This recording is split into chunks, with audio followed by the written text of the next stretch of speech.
Good morning students. Last క్లాస్లో decision making స్టేట్మెంట్స్లో 3 types of statements ఉన్నాయి. వాటిలో మనం already first type if statements గురించి ఆల్రెడీ చదువుకున్నాం. దాంట్లో మళ్ళీ అగైన్ 4 కేటగిరీస్ ఉన్నాయి. వీటి గురించి ఆల్రెడీ మనం చూసాం. So simple if statement, if else statement, nested if else statement, else if ladder.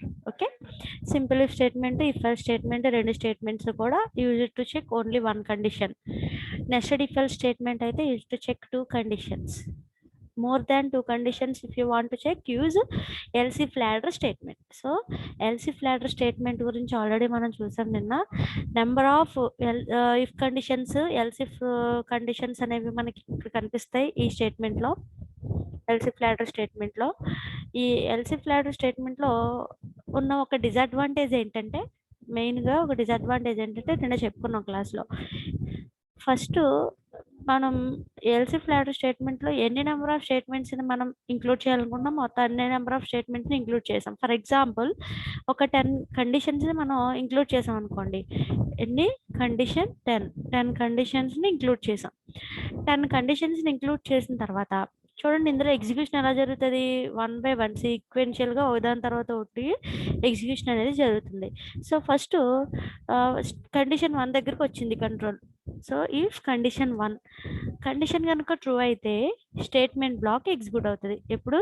True అయితే. కండిషన్ 1 ట్రూ అయితే స్టేట్మెంట్ 1 ఎగ్జిక్యూట్ అవుతుంది, స్టేట్మెంట్ బ్లాక్ ఎగ్జిక్యూట్ అవుతుంది. If condition 1 is false, then go to else part of this condition which contains another if condition 2. ఇక్కడ నుంచి ఇక్కడికి ఎప్పుడు వస్తుంది? Falls అయినప్పుడు కండిషన్ 2కి వస్తుంది. నెక్స్ట్ కండిషన్ 2 కనుక ట్రూ అయితే స్టేట్మెంట్ 2 దగ్గరికి కండిషన్ అనేది వస్తుంది. ఓకే, ఒకవేళ ఇఫ్ కండిషన్ 2 కనుక ఫాల్స్ అయితే మళ్ళీ కండిషన్ 2కి ఆ ఇఫ్ స్టేట్మెంట్కి కరస్పాండింగ్ ఎల్ స్టేట్మెంట్ అనేది వస్తుంది. ఎల్ స్టేట్మెంట్ దగ్గరికి కంట్రోల్ అనేది ట్రాన్స్ఫర్ అవుతుంది. మళ్ళీ కండిషన్ 3 అంటే ఇప్పుడు కండిషన్ 3 దగ్గరికి రావాలంటే కంట్రోల్ ఫస్ట్ కండిషన్ 1 ఫెయిల్ అవ్వాలి. అంటే కండిషన్ 1 చెక్ చేసాం, అది ఫెయిల్ అవ్వాలి. నెక్స్ట్ కండిషన్ 2కి వచ్చాం, అది కూడా చెక్ చేసాం, అది కూడా ఫెయిల్ అయింది. అప్పుడు మాత్రమే కదా మనం కండిషన్ 3 దగ్గరికి వచ్చాం. ఓకే, అలాగే సపోజ్ ఇలా కండిషన్ 1 2 3 4 అప్ టు సాన్ కండిషన్ 10 వరకు ఉన్నాయనుకోండి. అంటే మనం ఇప్పుడు కండిషన్ 10 దగ్గరికి రావాలంటే దాని ముందున్న 1 2 3 అప్ టు సాన్ 9 కండిషన్స్ వరకు మనం చెక్ చేసుకుంటూ వెళ్ళాలి. అంటే కండిషన్ 1 చెక్ చేస్తాం, ఫెయిల్ అయినప్పుడు కండిషన్ 2కి వస్తాం, కండిషన్ 2 చెక్ చేస్తాం, అది కూడా ఫాల్స్ అయినప్పుడు కండిషన్ 3కి వస్తాం, 3 చెక్ చేస్తాం, కండిషన్ 4కి వస్తాం, ఫాల్స్ అయితే, అది కూడా ఫాల్స్ అయితే మళ్ళీ కండిషన్ 5కి వస్తాం.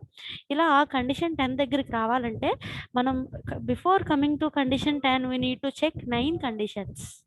ఓకే, అంతేగాని డైరెక్ట్గా మనం ఆ కండిషన్ దగ్గరికి జంప్ అవ్వలేము. అదే కనుక మరి అదే ఇఫ్ ఎల్స్ ఇఫ్ లాడర్ స్టేట్మెంట్లో ఒక 100 కండిషన్స్ ఉన్నాయనుకోండి, అంటే ఓన్లీ ఒక కండిషన్ కోసం 100 కండిషన్స్ ఉన్నప్పుడు ఒకవేళ మనకి 100వ కండిషన్ కనుక ట్రూ అవ్వాలి. దానికి ముందు అంటే ఓన్లీ ఒక్క కండిషన్ ట్రూ అవ్వడం కోసం ఎన్ని కండిషన్స్ మనం చెక్ చేసుకుంటూ వచ్చాం? దాని ముందున్న 99 కండిషన్స్ చెక్ చేసుకుంటూ రావాలి. సో ఇది మరి టైం వేస్ట్ ప్రాసెస్. కాబట్టి ఈ డిసడ్వాంటేజ్ని ఓవర్కమ్ చేయడానికి మనకి అనదర్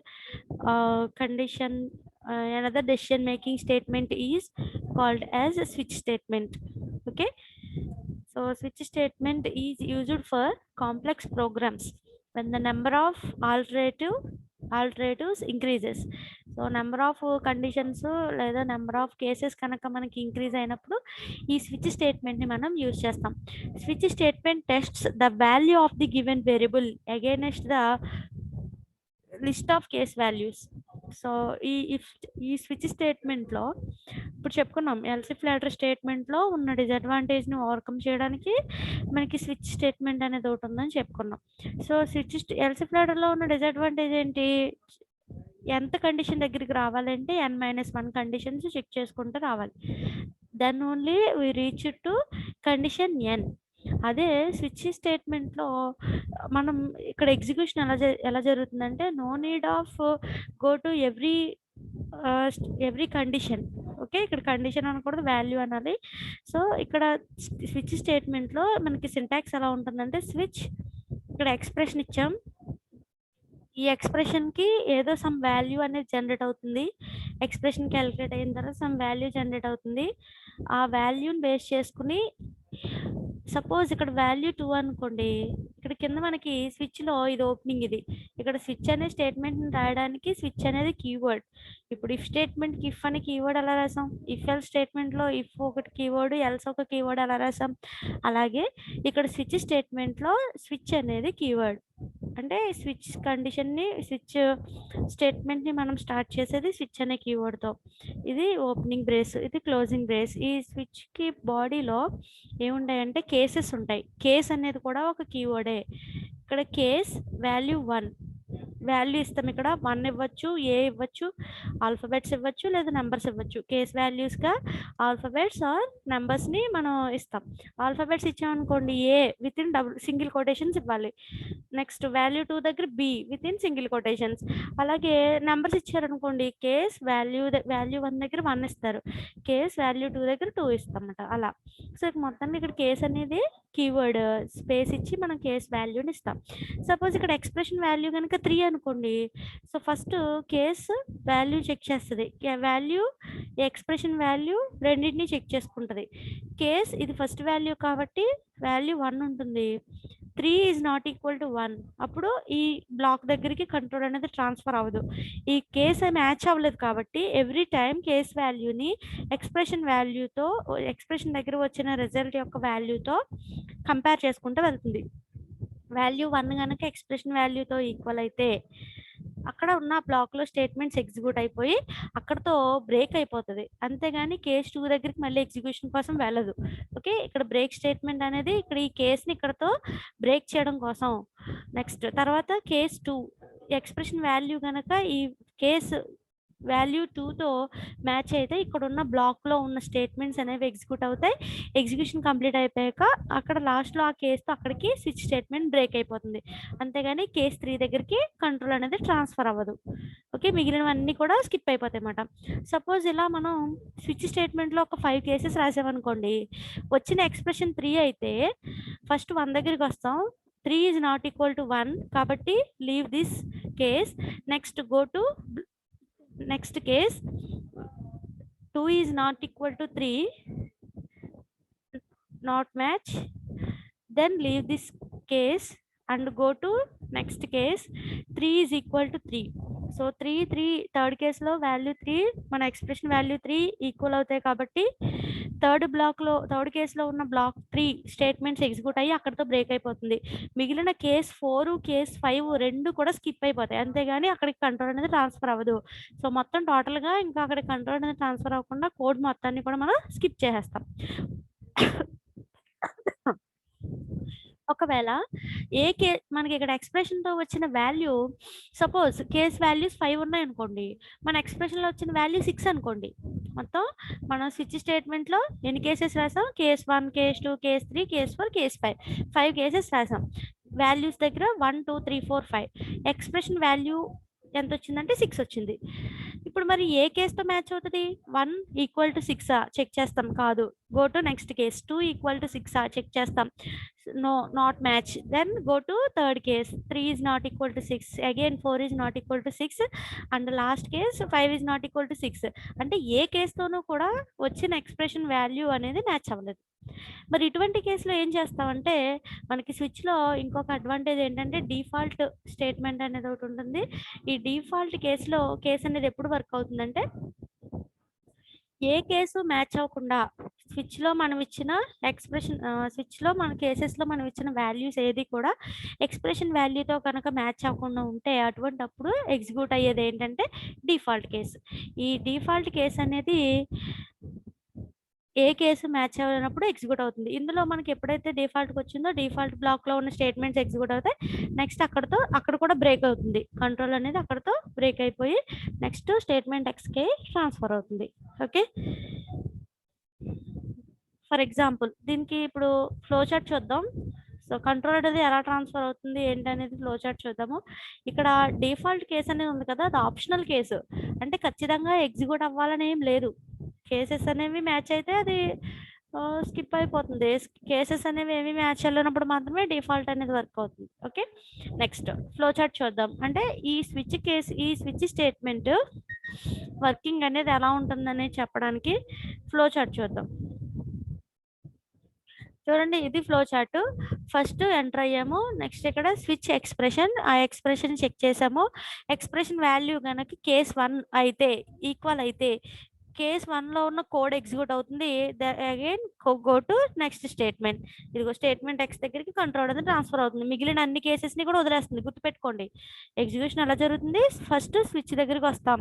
స్విచ్ ఎక్స్ప్రెషన్ ఇక్కడ వచ్చే వాల్యూని కనుక కేస్ 1తో కనుక మ్యాచ్ అయితే, ఇదిగో ఈ కేస్ 1లో ఉన్న బ్లాక్లో ఉన్న ఈ స్టేట్మెంట్స్ ఎగ్జిక్యూట్ అయ్యి ఇక్కడతో బ్రేక్ అయిపోతుంది. మిగిలిన ఈ కోడ్ అంతా కూడా, ఇంకా మిగిలిన ఎన్ని కేసెస్ ఉన్నాయో అన్ని కేసెస్ని కూడా వదిలేస్తుంది అనమాట. ఇగ్నోర్ ఇట్, మొత్తం వదిలేస్తుంది. కోడ్ అంతటిని మ్యాచ్ అయిపోయింది, ఎగ్జిక్యూట్ చేసింది, అక్కడతో బ్రేక్. That's all. ఓకే, ఒకవేళ ఇంకో కేస్ 1 నాట్ ఈక్వల్, ఎక్స్ప్రెషన్ వచ్చిన వాల్యూ కేస్ 1కి ఈక్వల్ అవ్వలేదు, అప్పుడు కంట్రోల్ అనేది ఎక్కడికి వస్తుందంటే కేస్ 2కి వస్తుంది. ఒకవేళ ఇది ఈక్వల్ అయితే కేస్ 2 కోడ్లో కేస్ 2 అనే బ్లాక్లో ఉన్న కోడ్ ఎగ్జిక్యూట్ అవుతుంది. మిగిలిన అన్ని కేసెస్ని వదిలేస్తుంది. నెక్స్ట్ ఒకవేళ కేస్ 2 నాట్ ఈక్వల్ అయితే కేస్ 3, అది కూడా నాట్ ఈక్వల్ అయితే డిఫాల్ట్. ఓకే, ఈక్వల్ అయితే ఆ పర్టికులర్ కేసులో ఉన్న స్టేట్మెంట్స్ ఎగ్జిక్యూట్ అవుతాయి, అక్కడతో బ్రేక్ అయిపోతుంది. మిగిలిన అన్ని కేసెస్ని వదిలేస్తుంది.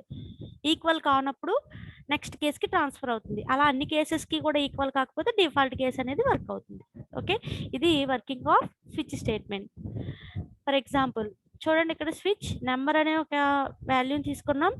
సపోజ్ నెంబర్ కనుక 1 అయితే, సో ఏమని ప్రింట్ అవ్వాలి, సి లాంగ్వేజ్ అని ప్రింట్ అవుతుంది. ఇక్కడ మనం నెంబర్ కనుక 1 ఇచ్చామనుకోండి, సో ఇక్కడ 1 కేసు 1 రెండు ఈక్వల్ అవుతాయి కదా, అప్పుడు ప్రింట్ఎఫ్ అనేది అవుట్పుట్ స్టేట్మెంట్ కదా సి లాంగ్వేజ్లో, జస్ట్ సి లాంగ్వేజ్ అని ప్రింట్ చేసి బ్రేక్ అయిపోతుంది. సపోజ్ నెంబర్ కనుక 2 అయితే ఇక్కడ కేస్ 2 ఏమని ఇచ్చాము, ప్రింట్ఎఫ్ జావా లాంగ్వేజ్ అని ప్రింట్ అవుతుంది. నెంబర్ కనుక 3 అనుకోండి, ఇక్కడ కేస్ 3, ఈ వాల్యూ 3కి ఇక్కడ నెంబర్ 3కి మ్యాచ్ అయ్యి ప్రింట్ఎఫ్ వెబ్ టెక్నాలజీస్ అని ప్రింట్ అవుతుంది. అక్కడతో బ్రేక్ అయిపోతుంది. సపోజ్ మనం ఇచ్చిన నెంబరు 1 2 3 కాకుండా వేరే ఏ నెంబర్ అని ఇచ్చామనుకోండి, రాంగ్ సెలక్షన్, ట్రై అగైన్ అనే డిఫాల్ట్ కేస్ అనేది వర్క్ అవుతుంది. ఓకే, గుర్తుపెట్టుకోండి, ఇక్కడ ప్రతి కేస్ లేబుల్ కూడా, ఇక్కడ దీన్ని ఏమంటారు, కేస్ అనేది కీవర్డ్ అని చెప్పాను. కేస్ తర్వాత 1 అని ఇస్తాం కదా, దాన్ని ఏమంటాం అంటే కేస్ లేబుల్ అని అంటాం. Label is nothing but name. Okay, so లేబుల్కి ఆ కేస్కి మనం ఇచ్చిన నేమ్ అట అది.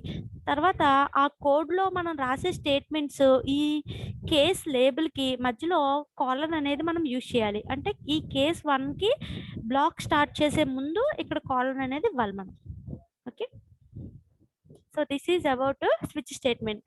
The break statement at the end of each block signals the end of a particular case. So ప్రతి కేస్ కి కూడా అబ్జర్వ్ చేయండి, ఇక్కడ మీరు ప్రతి కేస్ కి కూడా ఏముంది, ఆ బ్లాక్ ఎగ్జిక్యూట్ అయిపోయిన తర్వాత లాస్ట్ లో బ్రేక్ స్టేట్మెంట్ అనేది ఉంది. ఆ బ్రేక్ స్టేట్మెంట్ ఏం చెప్తుంది, which signals end of the particular case. అక్కడతో ఆ కేస్ అనేది, ఆ బ్లాక్ లో ఉన్న స్టేట్మెంట్స్ అనేవి, ఆ కేసు అక్కడతో కంప్లీట్ అయిపోయింది, ఎండ్ అయిపోయింది. And causes and exit from the switch statement. ఒకవేళ ఏ కేసు అయినా మ్యాచ్ అయితే అక్కడతో బ్రేక్ అయిపోయి స్విచ్ స్టేట్మెంట్ నుంచి ఎగ్జిట్ అయిపోతుంది control. And transfer the control to the statement X following the switch ఇక్కడతో క్లోజ్ అయిపోయిన తర్వాత రిమైనింగ్ స్టేట్మెంట్ ఎక్స్ అనేది ఉంటుంది కదా, ఆ రిమైనింగ్ స్టేట్మెంట్స్ కి కంట్రోల్ అనేది ట్రాన్స్ఫర్ అవుతుంది. ఫర్ ఎగ్జాంపుల్ ఇక్కడ ఈ ఎగ్జాంపుల్లో చూడండి, స్విచ్ నెంబర్ 1 ఇచ్చామనుకోండి, సి లాంగ్వేజ్ అని ప్రింట్ అయ్యి బ్రేక్ అయిపోతుంది. అంతేగాని 2 3 డిఫాల్ట్ కేసు, ఈ మూడింటిని మొత్తం ఇగ్నోర్ చేసేసి వెంటనే కేస్ 1 మ్యాచ్ అయిపోయింది, బ్రేక్ అన్నాం కదా, ఇక్కడ బ్రేక్ అని ఎప్పుడైతే వచ్చిందో exit from the switch statement, బయటకు వచ్చేస్తుంది, ఎగ్జిట్ అయిపోతుంది. తర్వాత స్విచ్ స్టేట్మెంట్ క్లోజింగ్ బ్రేస్ తర్వాత ఉన్న స్టేట్మెంట్స్కి కంట్రోల్ అనేది ట్రాన్స్ఫర్ అవుతుంది.